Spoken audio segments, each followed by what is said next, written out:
안녕하세요. 삭간 뉴스입니다.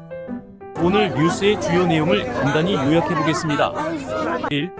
국제관계 및 주요 이슈 한일중 정상회담과 북한의 정찰위성 보관함은 동북아의 외교 강화를 주제로 한 핵심적인 이슈들입니다.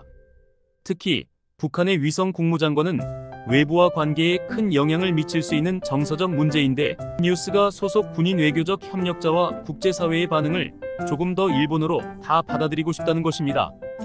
예를 들어 한국과 일본의 반대 비교 전략이나 미국과의 협력 구도 그리고 의도적으로 조치를 취할 가능성에 대해 합리적으로 분석하는 조치가 도움이 될 수 있습니다. 오늘의 첫 번째 뉴스인 한일중 정상회의. 한일중 이번 한일중 정상회담은 한국, 일본, 중국 국가의 협력과 한미관계를 강화하기 위한 목적으로 개최됩니다.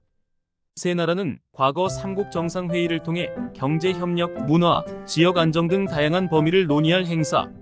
이번 회의도 그 연장선에 있습니다. 그러나 한일중 정상회의는 2019년 이후 탄소 19와 지역 내 갈등 등으로 이번 정상회의의 주요 의제협력, 평화롭게 움직이는 협력 등 핵심과 관련된 노드의 핵무기와 중요한 도발이 주요한 토론 주체입니다. 한국과 일본은 북한의 핵과 핵개발에 대한 우려가 훨씬 크며 중국의 협력을 통해 북한의 도발을 치료할 예정입니다.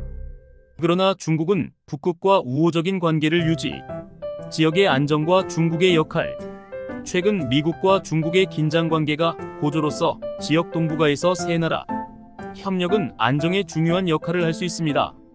중국은 경제적 측면에서 삼국 협력을 강화하려고 하지만 군대 및 부대에서는 더 많은 활동을 하고 있습니다. 특히 미국이 주도하는 인도-마이너스 태평양 전략에 한국과 일본이 참여하는 운동이 있기 때문에 중국이 한일과의 관계를 어떻게 조율할 수 있는지 중요한 논쟁입니다. 이러한 배경에서 삼국 구성은 공동선언문을 발표하여 그러한 이해를 이해하고 있는 관계자의 사항을 공개할 가능성이 높아집니다. 감지 이번 회의는 삼국이 국제적 도전에 어떻게 협력할 것인지에 대한 방향을 제시할 수 있는 중요한 기회입니다. 특히 정치와 내용에서 협력과 마찰이 있는 상황에서 삼국의 공동선언문이 의미 있는 대화를 불러일으키는 관건입니다. 삼국 정상회의가 다시 시작되어 협력 체결, 한일중 정상회담은 경제, 임시, 배치되는 등 많은 문제를 계속하고 있습니다. 두 번째 뉴스 북극의 정찰 위성 권고, 방출 의도 및 경로. 정찰 위성의 내부 및 일본군을 포함한 군사 정보를 수집하기 위해 미군이 있습니다. 위성 보호는 예외와 같은 기술을 필요로 하기 때문에 노력하는 데 도움이 되도록 방지해야 합니다. 일본 정부는 조치를 취하기 위해 위험을 예측하고 항행 경보를 발령했습니다. 이는 내부에 떨어질 수 있는 잔해물로부터 안전을 확보하기 위한 조치입니다. 한국과 시각 북극의 위성군 계획에 대해 한국과 일본은 예의주시하며 군 적군 태세를 강화했습니다. 일본은 제한할 수 있는 범위에 대해서만 강경한 대응을 할 것이며 추가 및 외교적 대응을 위해 미국 및 국제사회와 협력을 강화하고 있습니다.